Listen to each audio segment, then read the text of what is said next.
কম বেশি প্রত্যেকেই জেনে গিয়েছেন এই মুহূর্তে অঙ্গনারী এবং সহায়িকা পদের বিজ্ঞপ্তি জারি করা হয়েছে। বন্ধুরা, ব্লকে ব্লকে নিয়োগ প্রক্রিয়া চলছে, এ নিয়ে বড়সড় আপডেট চলে এসেছে। আপনারা কারা কারা আবেদন করতে পারবেন, কি আপডেট চলে এসেছে, কিভাবে নিয়োগ প্রক্রিয়া করা হবে। বন্ধুরা, অঙ্গনারী সহায়িকা এবং অঙ্গনারী অর্থাৎ ICDS কর্মী নিয়োগ করা হচ্ছে। বন্ধুরা, সরাসরি অন স্ক্রিনে দেখতে পাচ্ছেন এই সংক্রান্ত একটি বিজ্ঞপ্তি জারি করা হয়েছে। আপনারা জানেন প্রত্যেকটি জেলার প্রত্যেকটি ব্লকে ব্লকে কিন্তু নিয়োগ প্রক্রিয়ার বিজ্ঞপ্তি জারি করা হয়েছে।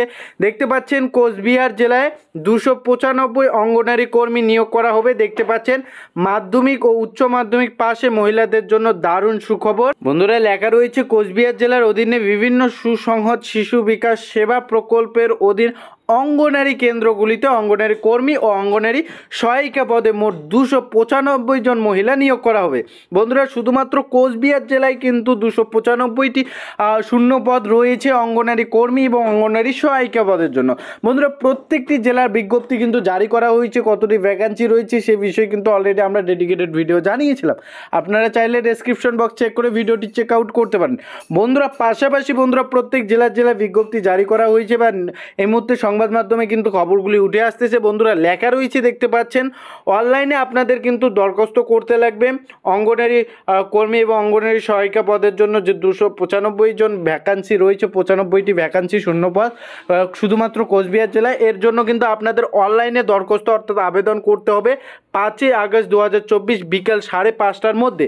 বন্ধুরা, শিক্ষাগত যোগ্যতা অঙ্গনারী কর্মী এবং অঙ্গনারী সহায়িকা পদের জন্য সরকার স্বীকৃত যে কোনো বিদ্যালয় পরিষদ বিশ্ববিদ্যালয় থেকে আপনারা ন্যূনতম মাধ্যমিক কিংবা উচ্চ মাধ্যমিক পাস থাকলে আপনারা এখানে আবেদন করতে পারবেন। দর্শক বন্ধুরা, আপনারা আবেদন করতে পারবেন অনলাইন পদ্ধতির মাধ্যমে। বন্ধুরা, আপনাদের নিয়োগ প্রক্রিয়া কিভাবে করা হবে, প্রথম আপনাদের একটি লিখিত পরীক্ষা হবে বন্ধুরা, এরপর আপনাদের কিন্তু ইন্টারভিউয়ের মাধ্যমে নিয়োগ প্রক্রিয়া করা হবে। পরীক্ষার যে ধাঁচ তা সিলেবাস নিয়ে কিন্তু আমরা ভিডিও দিয়েছি, তার সত্ত্বেও আপনাদের জানিয়ে দিচ্ছি আপনাদের 10 লেভেল এবং হাই সেকেন্ডারি লেভেল কিন্তু কোশ্চেন হতে পারে, বা 8 লেভেল 9 লেভেল যে প্রশ্নগুলি রয়েছে ম্যাথ ইংলিশ আপনাদের GI থেকে শুরু করে সমস্ত বিষয় কিন্তু আমরা ডেডিকেটেড জানিয়েছিলাম। তাও এটাই জানার উদ্দেশ্য ছিল, শুধুমাত্র কোচবিহার জেলায় 295 জন নিয়োগ করা হবে। কাজেই আপনারা যারা কোচবিহার থেকে দেখতেছেন অবশ্যই কমেন্ট বক্সে জানাবেন, এবং আপনি এই পদের জন্য আবেদন করতে ইচ্ছুক কিনা সেটা অবশ্যই কমেন্ট বক্সে জানাতে ভুলবেন না। এই ছিল আপডেটটি ভালো লাগলে লাইক প্রদান করবেন, চ্যানেলটিকে সাবস্ক্রাইব করে আমাদের সঙ্গে জুড়ে থাকবেন এরকম নিত্য নতুন গুরুত্বপূর্ণ চাকরির আপডেটগুলি পাওয়ার জন্য।